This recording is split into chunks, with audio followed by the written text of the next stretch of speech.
Example 1.6 by the method 2. Student, we want to find the resultant force on charge capital Q due to this Q1, Q2 and Q3. So as we know that AO, BO and CO all are equal, right? What we have done, from the point A, we have drawn a perpendicular on the BC side. Now here we know that all the angle of a equilateral triangle are of 60 degree. तो ये जो पूरा angle है वो 60 degree है. तो ये angle कितना होगा? ये एंगल होगा 30 डिग्री. ये पूरा 60 होता है, ये 30 है, right? Now from figure, in a triangle ADC, applying the definition of a cosine function, so cos 30, so cos function की definition क्या है? cos function की definition है adjacent upon hypotenuse. तो ये है 30 डिग्री, adjacent है AD और hypotenuse है AC. So AD divided by AC. So therefore AD is equal to AC cos 30 degree.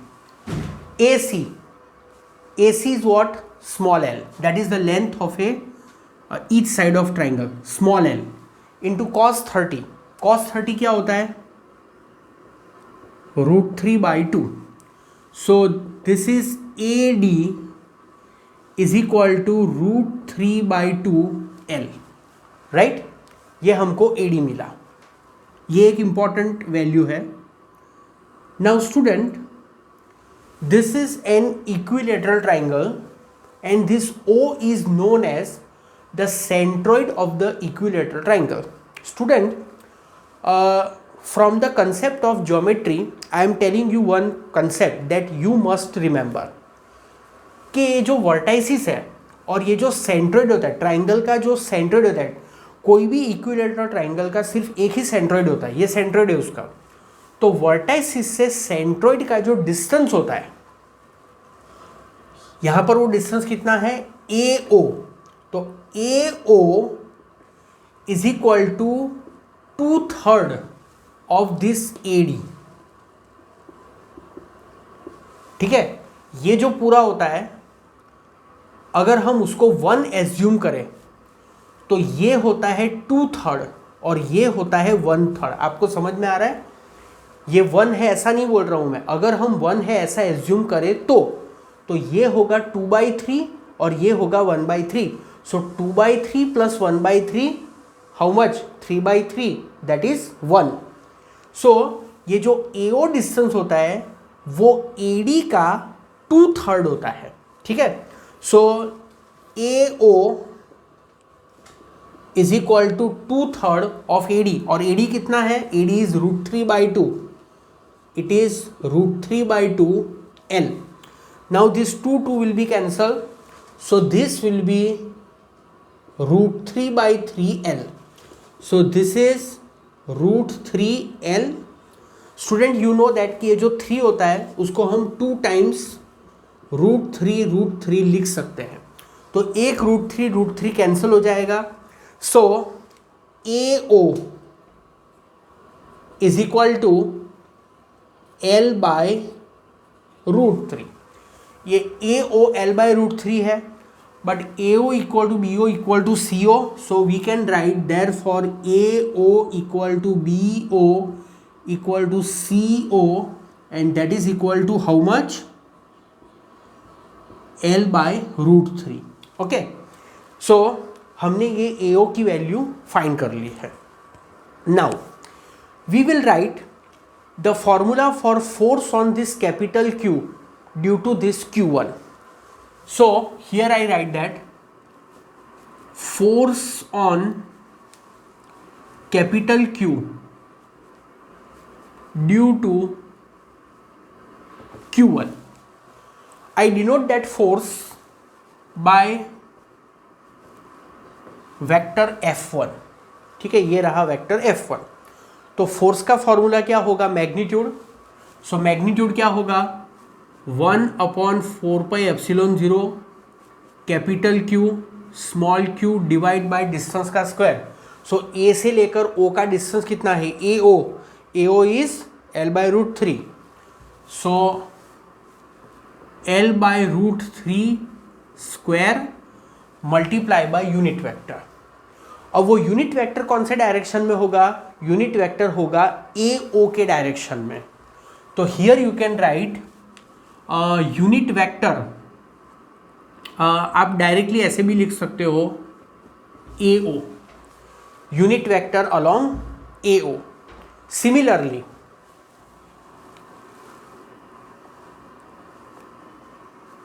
Force on capital Q due to Q2, capital Q के ऊपर Q2 से जो फोर्स लगेगा उसकी डायरेक्शन कौन सी होगी, सॉरी पहले उसका magnitude, vector F2 this is equal to 1/4πε0। इसको हम सिंप्लीफाई करके भी लिख सकते हैं, जस्ट अ मिनट।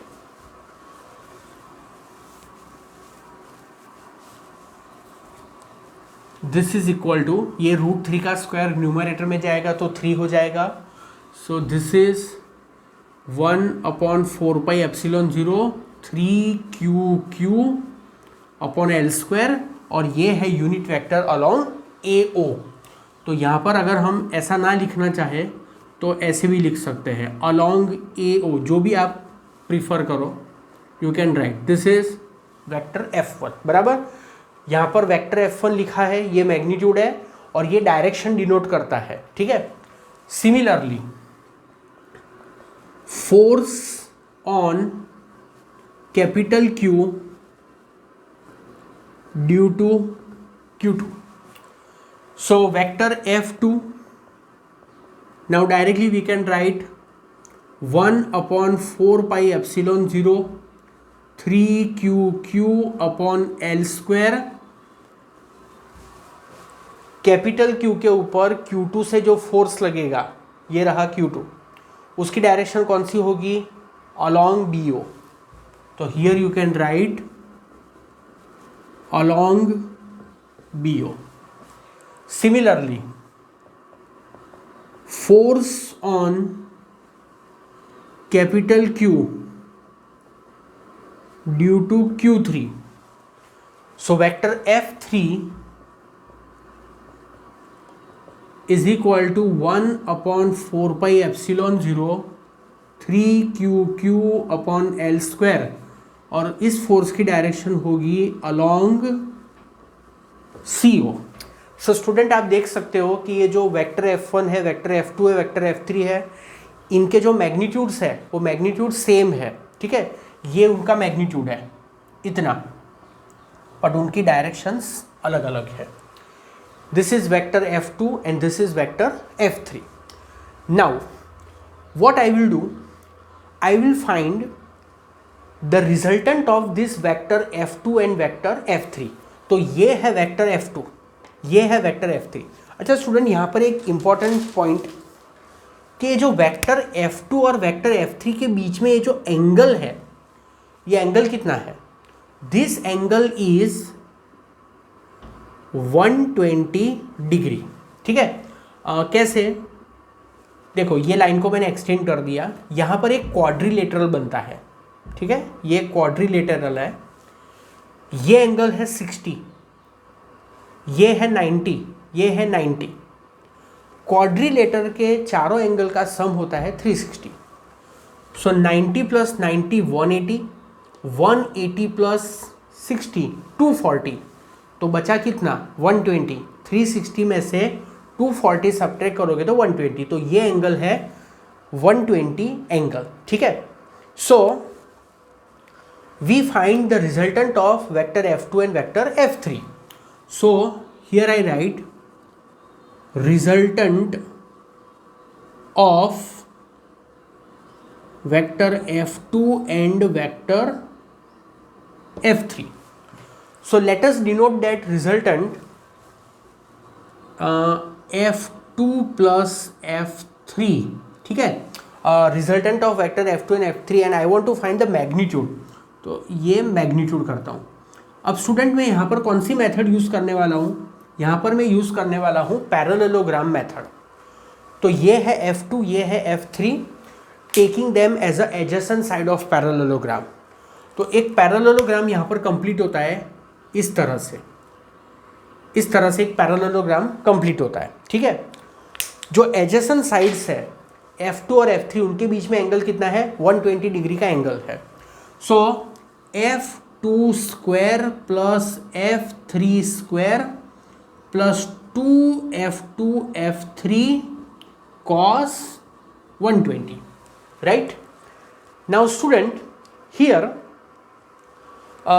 जैसा मैंने मेथड 1 में एक्सप्लेन किया था, दिस इज मेथड 2, के Q के ऊपर स्मॉल q1 से जो फोर्स लगेगा, Q के ऊपर स्मॉल q2 से फोर्स लगेगा, Q के ऊपर Q3 से जो फोर्स लगेगा, वो सबके मैग्नीट्यूड इक्वल होंगे. So F1 is equal to F2 is equal to F3 is equal to F. ठीक है, तो ये F2 और F3 इनका मैग्नीट्यूड F है. So this is square root में F square plus 2F square और cos 120. तो cos 120 -1/2 होता है, वो मैंने आपको 11th में एक्सप्लेन किया था. So here it is -1/2. सो ये 2 और ये 2 कैंसिल हो जाएगा, यहाँ पर माइनस साइन है. So this is square root में F square plus F square is 2F square minus F square. 2F square minus F square is F square और उसका स्क्वायर रूट होगा F. So this is equal to F. ठीक है, तो इससे क्या prove हुआ कि वेक्टर F2 और वेक्टर F3 का जो रिजल्टेंट है, वो रिजल्टेंट का मैग्नीट्यूड F है. ठीक है, बट जैसा मैंने आपको यहाँ पर समझाया है कि F1 is equal to F2 is equal to F3, सभी के मैग्नीट्यूड सेम है. तो यहाँ पर F के प्लेस पर हम F1 भी तो लिख सकते हैं. सो हियर आई राइट F1. ठीक है, नाउ स्टूडेंट मेरे पास स्पेस थोड़ी सी कम है, so I am removing this portion.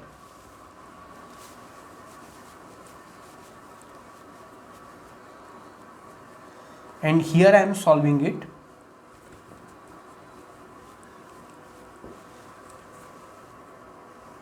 Okay, so what we have proved? We have proved that vector F2 plus vector F3 का magnitude is equal to F1. Actually यहाँ पर आया था F, बट F और F1 सेम होते हैं.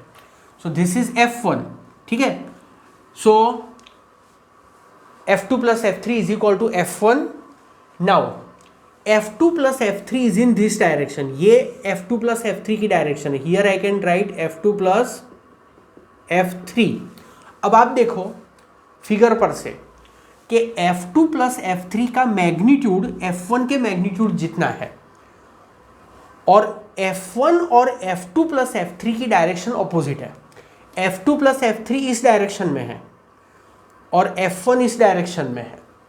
सो here what we can write, also vector F2 plus vector F3 is equal to minus vector F1.